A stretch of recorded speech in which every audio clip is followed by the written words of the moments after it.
Awasi dan kelola distribusi bantuan. Salah satu karakter kuat bangsa ini ialah memiliki solidaritas sosial yang tinggi. Salah satu solidaritas sosial bangsa Indonesia yang kerap kita saksikan adalah penggalangan dana untuk membantu warga yang membutuhkan atau tertimpa musibah.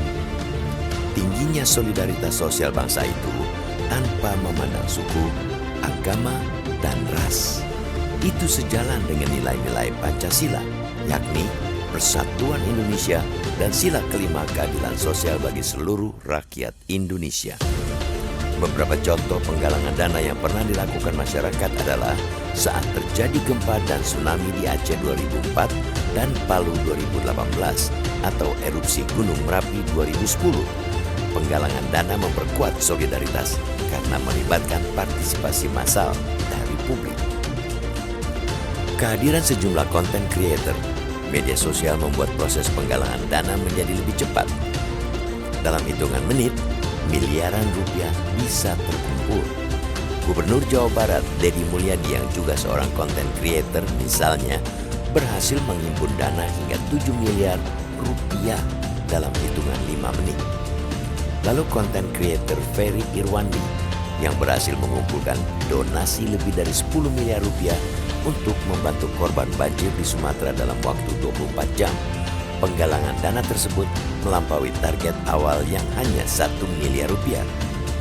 Tingginya solidaritas sosial bangsa Indonesia itu tentu sangat membantu pemerintah ketika menghadapi bencana alam dahsyat seperti yang terjadi di Sumatera Utara, Sumatera Barat, dan Aceh saat ini. Keterbatasan dana, logistik, dan personel pemerintah bisa tertutupi dengan hadirnya lembaga-lembaga amal, organisasi-organisasi, juga partai politik yang digalang secara serempak tanpa dikomando. Banyak wilayah yang tidak terjangkau oleh pemerintah bisa tertutupi dengan adanya bantuan yang digalang oleh masyarakat. Namun, di sisi lain, maraknya penggalangan dana dan besarnya dana yang berhasil dihimpun oleh masyarakat belum terpantau dengan baik. Besaran dana yang dihimpun dan distribusi dana yang berhasil dikumpulkan belum dilaporkan secara terperinci dan real time. Kita dorong hal itu segera diperbaiki, sebab pengalaman sebelumnya menunjukkan ada pihak-pihak yang memanfaatkan situasi bencana untuk kepentingan pribadi. Beberapa yayasan amal misalnya pernah terlibat skandal, seperti penggelapan dana untuk pendidikan anak miskin, pengelola mengalihkan uang untuk aset pribadi. Begitu juga dalam hal distribusi.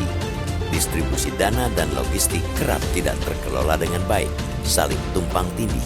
Akibatnya, kerap terjadi ada daerah bencana yang banjir bantuan. Namun, banyak juga yang tidak mendapatkan bantuan. Hal tersebut tentu bisa menimbulkan kecemburuan dan gesekan. Dalam menangani dahsyatnya situasi bencana yang terjadi di Sumatera Utara, Sumatera Barat, dan Aceh saat ini, pemerintah harus mengawasi penggalangan dana yang dilakukan masyarakat dan organisasi amal lainnya agar tidak terjadi penyelewengan.